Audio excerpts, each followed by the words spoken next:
Satu, untuk melapangkan kesadaran itu apa? Berbagi.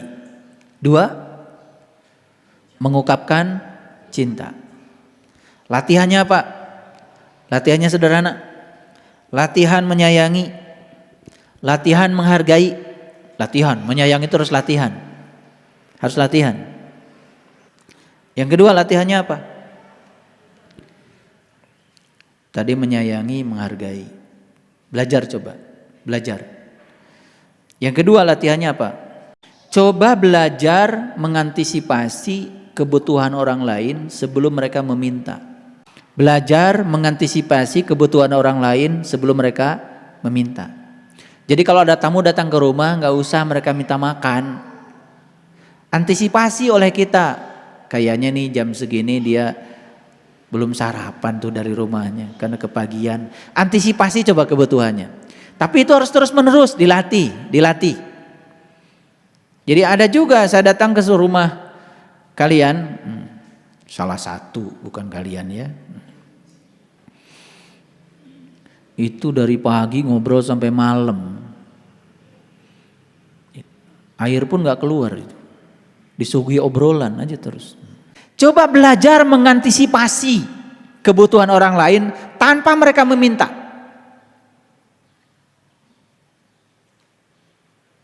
Jadi kalau orang itu mau pulang jangan ditanya gaduh ongkos te, jangan. Rek mere mah mere we. Dan nanti kalau ditanya punya ongkos apa tidak, jangan-jangan dia cuman sebetulnya nggak punya ongkos, cuman nggak enak mau ngomong nggak punya. Bisa jadi ada orang begitu. Nanti nyesel loh ketika kita ketemu di jalan, kita naik mobil dia lagi jalan, aduh tadi kenapa ditanya. Begitu dia lagi jalan udah jauh, kita turun dari rumah pakai mobil, duh dia baru sampai sini, ternyata nggak punya ongkos. Nyesel nggak pasti? Itu akan disiksa perasaan kita dari dalam. Aduh, nah ditanya. Kan ada orang yang punya yang berperasaan seperti itu. Di bumi gaduh beas ente, jangan. Rek mere beas mah mere we. Ngerti enggak? Jadi kalau mau ngasih jangan pakai nanya, enggak usah. Ngasih aja. Jadi kalau mau ngasih sarapan pagi enggak usah ditanya, toh sarapan tacan, enggak usah. Siapkan aja sarapannya. Demi singgeus sarapan kupat tahu ge sok di suguhan nu lengkung raos mah. Ada cool deh, nggak apa-apa tuh kan kebahagiaan. Itu, inilah saya kasih tahu lah. Jangan banyak basa-basi kalau ingin berbagi. Ya, banyak basa-basi itu ujungnya jadi basi. Nah, kalau hati sudah mengatakan bantu, ada dorongan dari dalam, jangan dilarang. Itu pasti keberkahan itu. Jadi kalau hati bilang, udah ada dorongan, bantu, kasih. Dan itu dorongan bukan dari sini lagi, dari sini, aduh itu mah udah jelas berkah. Dan kalau kalian gak melakukan itu, kalian sedang menunda keberkahan Tuhan. Jadi ternyata Allah itu ya mau ngasih sesuatu juga ada trik-triknya itu. Coba dulu kata Allah didatangkan orang ke rumah kita. Kemudian ada dorongan dari sini, sudah dorongan dari Allah sebetulnya, tapi kita tidak melakukan. Geus we cek Allah teh. Sakitu rezekina. Paham? Paham apa tidak? Oke, baik. Sekarang kita lanjut dulu deh. Pertama kan, alam nasroh laka sadro. Artinya apa? Bukankah kami telah melapangkan kesadaranmu? Sudah sekarang dilapangkan? Sudah nggak dilapangkan? Ini sedang dilapangkan, kesadaranmu sedang dilapangkan. Sudah bilang. Udah. Jadi keluar dari sini tolong kelapangan dada ini jangan disempitkan lagi. Karena sekarang sudah dilapangkan. Sudah dikasih pengertian. Tadi pagi saya nulis satu artikel, udah baca belum di WA Group? Ya. Tentang menyerahkan apa yang ada. Sebenarnya intinya apa? Hidup bukan dengan apa yang seharusnya, tapi hidup dengan apa yang ada. Itu udah saya sampaikan, itu juga bisa meluaskan. Yang keempat, cobalah kalau kita sekarang ini sudah mengalami rutinitas. Misalkan sholat udah rutin, tahajud sudah rutin, bangun malam sudah rutin, ngaji sudah rutin. Coba dicek. Apakah rutinitas itu memberikan kesadaran baru atau kepuasan pada kita atau tidak? Kalau itu tidak, kalian sedang buang-buang waktu. Akhirnya sekarang ini kan kita dijebak oleh pikiran kita. Pokoknya zuhur 4 rakaat, asar 4 rakaat gitu. Rakaat mana yang membuat kita jadi sadar kita pun nggak tahu. Karena yang dibaca juga nggak sadar kan, betul? Mulai dari takbir sampai salam itu nggak sadar. Pokoknya alhamdulillah geus beres sholat. Nah kalau itu terjadi, tolong diperiksa. Kalau itu terjadi sebetulnya kita sedang buang-buang waktu. Cobalah. Saya bukan ngajarkan ini ya. Cobalah sesekali sholat itu tidak usah cepat-cepat. Gitu. Dinikmati. Ya. Walaupun mungkin dari 4 rakaat itu sholat duhur yang dinikmati 1 rakaat itu lebih bagus dari 4-4-nya tidak dinikmati. Dinikmati mulai baca takbirnya dinikmati. Akbarnya Allah tuh karasa. Waktu baca doa iftitah tuh terasa. Inni wajjahtu wajhiya lillati karasa. Menghadapkan wajah batin kepada Allahnya itu terasa. Syukur-syukur kalau udah bisa. Bukan terasa lagi nyata. Wajah Allah nanti aya payuneun. Keren eta mah tuh. Waktu bilang inna sholati wa nusuki wa mahyaya wa mamati lillahi rabbil alamin la syarikalah. Wa bidzalika umirtu wa bidzalika umirtu wa bidzalika umirtu wa ana awwalul muslimin. Bergetar tuh seluruh sel dalam tubuh.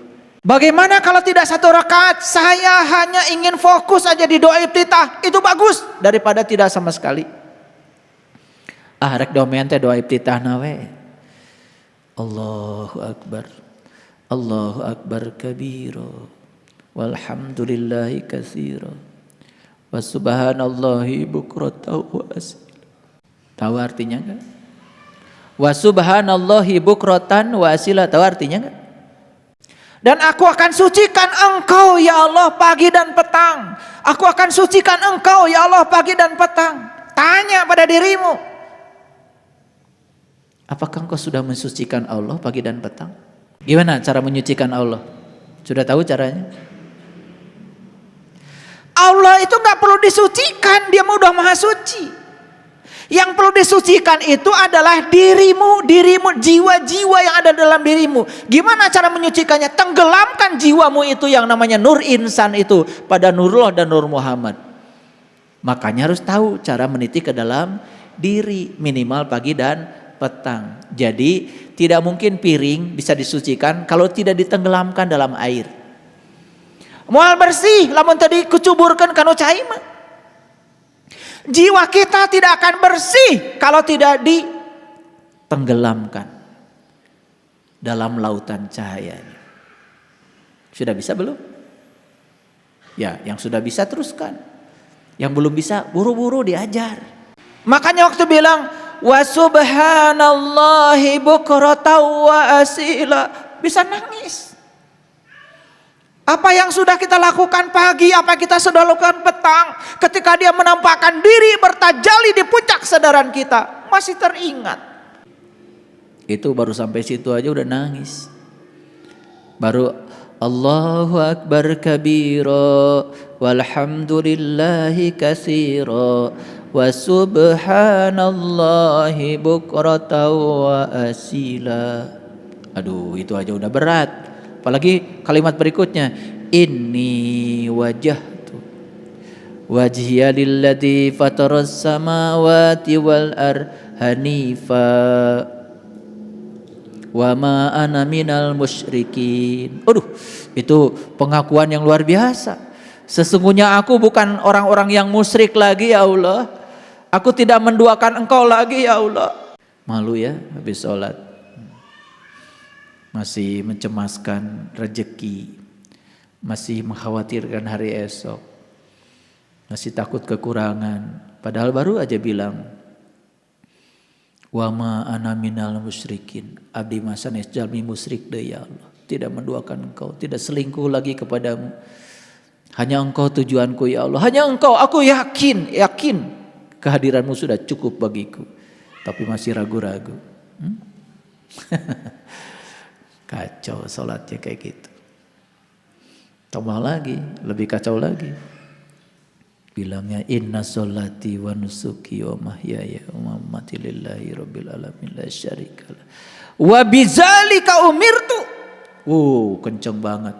Aku siap menerima apapun perintahmu ya Allah. Itulah hidup apa adanya itu sebetulnya menerima perintahnya dengan tulus. Hidup dengan apa yang seharusnya itu sebenarnya kita sedang melawan perintahnya. Kuduna ge lain kitu. Itu melawan. Ya. Nah, para sahabat, mumpung masih sehat, coba aktif. Aktif. Karena nanti begitu kita sudah tidak seperti sekarang lagi, kepasipan itu akan membuat kita semakin cepat untuk menua. Makanya saya sering mengatakan mumpung masih ada waktu. Mumpung masih ada waktu. Karena Nabi Muhammad mengajarkan jagalah mudamu sebelum datang masa tuamu. Kan gitu. Jadi artinya bukan terus harus muda, bukan. Tetapi maksudnya ya jagalah mudamu sebelum datang masa tuamu itu, mumpung masih bisa melakukan sesuatu, lakukanlah sekarang. Mumpung masih diberi kesempatan untuk bisa nembah jati pagi petang, lakukanlah sekarang. Mumpung masih ada waktu. Mumpung masih sehat. Kan jagalah sehatmu sebelum datang masa sakitmu. Jagalah masa kuatmu sebelum datang masa lemahmu. Jagalah hidupmu sebelum datang masa matimu. Keren banget itu pepatah Rasul itu. Sebetulnya beliau ingin memberikan satu pesan yang sangat tajam ya kepada kita untuk memanfaatkan kehidupan. Selanjutnya, ingat, potensi kita itu tanpa batas. Catat itu. Potensi diri kita itu tanpa batas. Semua batasan-batasan berasal dari diri palsu kita. Sekarang saya katakan potensi kita itu tanpa batas. Jangan dibatasi. Kalau kita sudah menyadari yang 6 tadi, saksikan saya. Kita bisa meraih apapun dengan upaya yang sedikit. Kita bisa meraih apapun dengan upaya yang sedikit. Tidak usah kerja keras. Jadi mohon maaf, ada orang yang untuk makan saja sehari perlu kerja keras. Itu ada yang salah. Orang yang sudah berada di kesadaran ini menjalankan yang 6 tadi. 1, berbagi. 2, mengungkapkan cinta. 3, bisa menerima yang ada. Yang keempat, bisa mendapatkan pemuasan dalam hidup, bukan sekedar rutinitas. Yang kelima, kesehatan dia itu digunakan untuk aktif. Yang keenam, dia sadar dengan potensi yang tanpa batas pada dirinya. Maka dia akan dapat yang ketujuh. Apa itu? Yang ketujuh adalah dia akan meraih apapun yang diinginkannya tanpa harus bekerja keras. Bisa. Bisa, sangat bisa. Baik, kita lanjutkan. Baru ayat yang pertama. Alam nasroh laka sodro. Sudah diluaskan sekarang kesadaranmu? Sudah sadar sekarang? Sadar kalau diri saya potensinya tanpa batas. Sadar, sebetulnya meraih sesuatu tuh gak perlu kerja keras loh. Gimana caranya? Kesadaranmu. Gunakan kekuatan positif yang ada pada dirimu. Banyak gak orang yang untuk meraih sesuatu itu harus bekerja keras? Banyak? Itu karena dia kerja pakai otot. Ada gak orang yang kerjanya pakai otak? Itu juga kerja cerdas, tetapi hasilnya masih pas. Ada kerja yang hasilnya tanpa batas. Apa itu? Kerja pakai kesadaran. Itu namanya kerja ikhlas. Makanya kalau hasilnya ingin tanpa batas, kerjanya harus kerja ikhlas. Gimana cara kerja ikhlas? Itu belajar. Belajar menemukan diri sejati dulu. Sebelum kita menemukan siapa diri kita, ikhlas itu masih jauh. Masih transaksional. Betul nggak? Lihat tuh, sekarang banyak sekali berita tentang ya bersedekah yang tadinya ingin dapat banyak malah jadi zong. Kenapa? Dari awal niatnya udah nggak benar. Dan diajarkan supaya niatnya juga nggak benar, transaksional. Jadi itu lupa ya. Wa ahsin kama ahsanallahu ilaika. Gitu.